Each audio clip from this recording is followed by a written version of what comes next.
नमस्ते। आज के इस खास एक्सप्लेनर में बहुत बहुत स्वागत है। आज हम एक बेहद ही दिलचस्प टॉपिक पर बात करने वाले हैं। भारतीय राज्य का इवोल्यूशन, मतलब कैसे एक दौर में राज्य को एक अनटचेबल सॉवरेन माना जाता था, जिस पर कोई आंच नहीं आ सकती थी, और कैसे समय के साथ ये एक कानूनी रूप से जवाबदेह यानी अकाउंटेबल संस्था बन गया। ये एक ऐसा सफर है जो सीधे तौर पर हर नागरिक के अधिकारों से जुड़ा है। तो चलिए बिना किसी देरी के शुरू करते हैं। अब शुरुआत में ही एक बड़ा ही बेसिक सा सवाल दिमाग में आता है। आखिर क्या होता है जब सरकारी अधिकारियों की लापरवाही या उनके किसी गलत काम की वजह से आम नागरिकों को नुकसान उठाना पड़े? क्या ऐसे मामलों में सरकार को कानूनी रूप से जिम्मेदार ठहराया जा सकता है? यही वो कोर क्वेश्चन है जिसका जवाब हम आज के इस एक्सप्लेनर में डिकोड करेंगे। देखिए, इस पूरे लीगल फ्रेमवर्क की जो नींव है ना, वो हमारे संविधान में ही मौजूद है। संविधान का अनुच्छेद 300, जी हाँ, आर्टिकल 300, यही वो फंडामेंटल प्रोविजन है जो तय करता है कि सरकार की जवाबदेही कैसे तय होगी। आसान शब्दों में कहें तो ये वही आर्टिकल है जो भारत संघ यानी यूनियन ऑफ इंडिया को अपने नाम पर केस करने और उस पर केस चलाए जाने की परमिशन देता है। और बिल्कुल यही नियम हमारी राज्य सरकारों पर भी लागू होता है। मतलब अकाउंटेबिलिटी की शुरुआत यहीं से होती है। तो चलिए देखते हैं कि आज हम क्या क्या कवर करने वाले हैं। हम मुख्य रूप से 4 चीज़ों पर बात करेंगे। पहला, टॉर्ट्स में दायित्व। दूसरा, अनुबंधों यानी कॉन्ट्रैक्ट्स में दायित्व। तीसरा, संवैधानिक दायित्व। और अंत में बात करेंगे आज के इस जवाबदेही के युग की। भाग 1, टॉर्ट्स में दायित्व यानी लायबिलिटी इन टॉर्ट्स। तो सबसे पहले समझते हैं कि ये टॉर्ट आखिर भला क्या है। टॉर्ट असल में एक सिविल रॉन्ग या नागरिक अपराध है, जिसके लिए कानून में उपाय मौजूद होता है जो आमतौर पर हर्जाने या डैमेजेस के रूप में मिलता है। इसमें लापरवाही, किसी की संपत्ति को नुकसान पहुंचाना या गलत तरीके से किसी चीज को जब्त करना जैसी चीजें शामिल हैं। अब यहाँ एक बहुत ही इंटरेस्टिंग लीगल कॉन्सेप्ट काम करता है, वाइकेरियस लाइबिलिटी या प्रतिनिधिक दायित्व।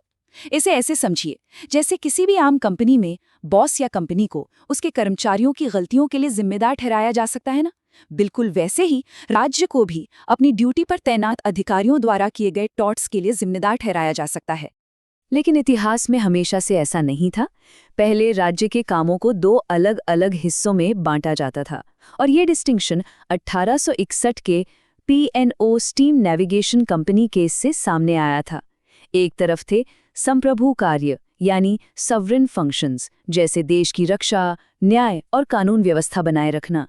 इन मामलों में राज्य को ऐतिहासिक रूप से बहुत अधिक इम्यूनिटी या छूट प्राप्त थी, उन्हें छूना लगभग नामुमकिन था। दूसरी तरफ थे गैर संप्रभु कार्य, जैसे वेलफेयर स्कीम्स या कमर्शियल एक्टिविटीज, जहां सरकार को थोड़ी आसानी से जवाबदेह ठहराया जा सकता था।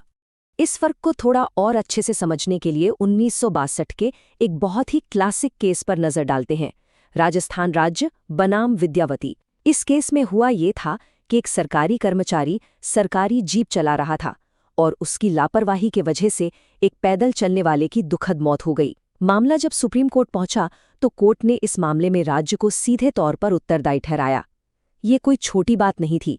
आधुनिक कल्याणकारी राज्य में सरकार की जवाबदेही तय करने की दिशा में ये एक बहुत बड़ा कदम था।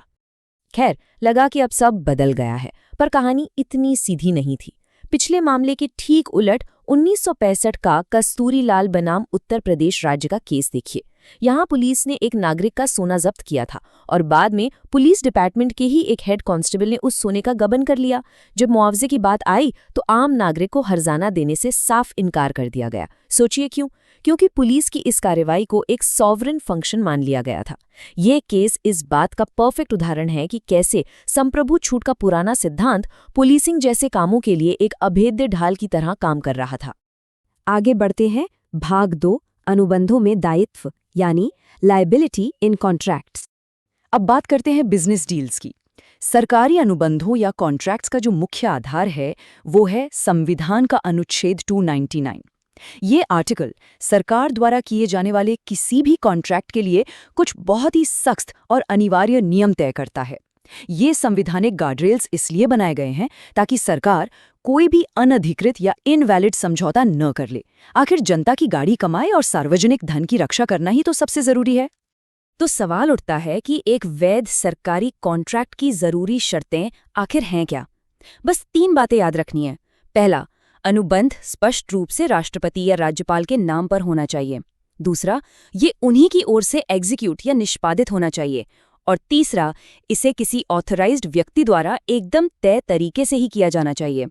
और यहाँ एक सबसे मजेदार कैच ये है कि आर्टिकल 299 के तहत इन कॉन्ट्रैक्ट्स के लिए राष्ट्रपति या राज्यपाल की कोई भी पर्सनल लायबिलिटी नहीं होती है।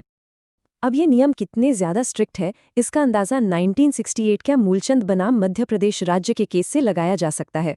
इस केस में सुप्रीम कोर्ट ने साफ कर दिया कि भाई आर्टिकल 299 की शर्तें पूरी तरह से मैंडेटरी हैं। अगर इनका कंप्लायंस नहीं होता है तो उस कॉन्ट्रैक्ट को कानूनी तौर पर एनफोर्स कराया ही नहीं जा सकता। हाँ, ऐसे मामलों में भारतीय अनुबंध अधिनियम यानी कॉन्ट्रैक्ट एक्ट की धारा 70 के तहत रेस्टिट्यूशन के सिद्धांतों के जरिए कुछ हद तक राहत मिल सकती है, लेकिन मुख्य नियम वाकई बहुत सख्त हैं।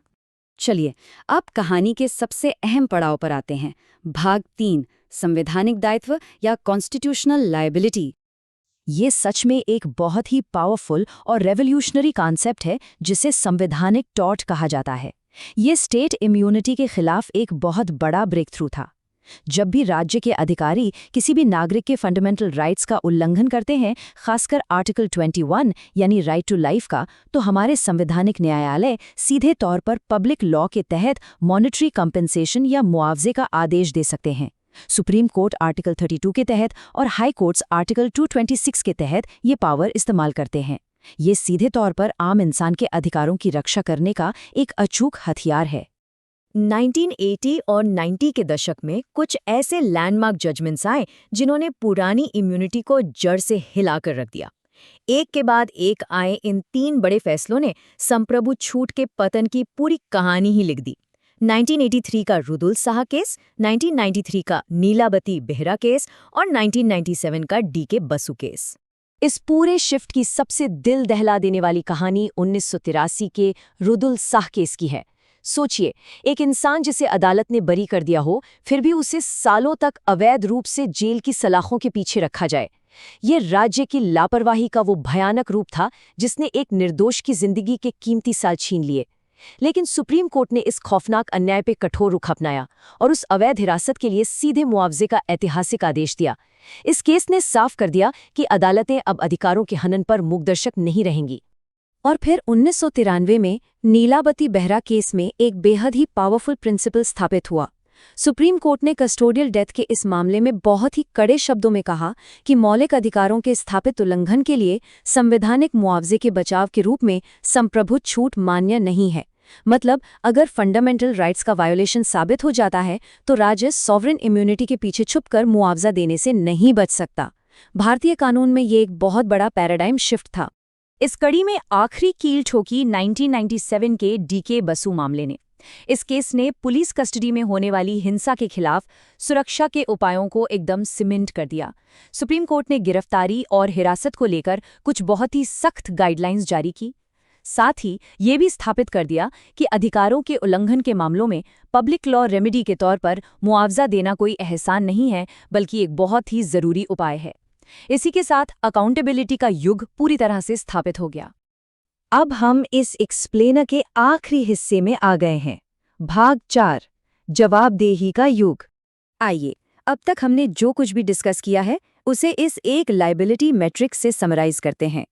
टॉर्ट लायबिलिटी आर्टिकल 300 पर टिकी है, जहां रेमेडी के तौर पर डैमेजेस मिलते हैं, और सॉवरेन इम्यूनिटी ऐतिहासिक रूप से एक मुद्दा रही है। कॉन्ट्रैक्ट लायबिलिटी आर्टिकल 299 से गवर्न होती है, जहां नियम बेहद सख्त हैं और इम्यूनिटी कोई मुख्य मुद्दा नहीं है। और अंत में है कॉन्स्टिट्यूशनल लायबिलिटी, जो आर्टिकल 32 और 226 पर आधारित है, जहां पब्लिक लॉ कॉम्पनसेशन मिलता है। और सबसे खास बात, यहां संप्रभु छूट नाम की कोई ढाल काम नहीं आती।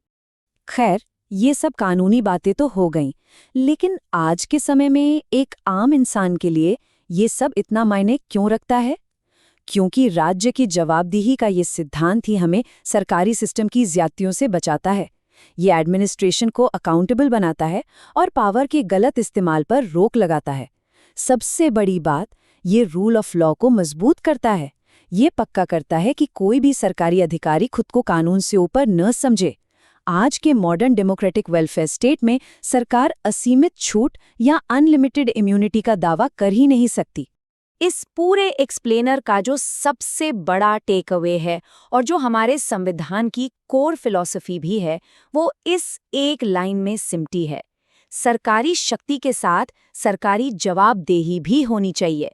पावर कभी भी अनचेक्ड नहीं हो सकती। सिस्टम के पास जितनी बड़ी शक्ति होगी, उसकी जिम्मेदारी भी उतनी ही बड़ी होगी। यही तो एक हेल्दी डेमोक्रेसी की असली पहचान है। अब जाते जाते एक बहुत ही प्रोवोकेटिव सवाल पर सोचने के लिए मजबूर होना पड़ता है। एक आधुनिक लोकतंत्र में अगर गवर्न करने की सबसे बड़ी ताकत यानी अल्टीमेट पावर राज्य के पास है, तो क्या उसके द्वारा किए गए किसी नुकसान के लिए अल्टीमेट रिस्पॉन्सिबिलिटी भी उसी राज्य की नहीं होनी चाहिए? शक्ति, न्याय और रूल ऑफ लॉ के इस नाजुक बैलेंस पर जरूर विचार किया जाना चाहिए। आज के इस एक्सप्लेनर से जुड़ने के लिए बहुत बहुत धन्यवाद।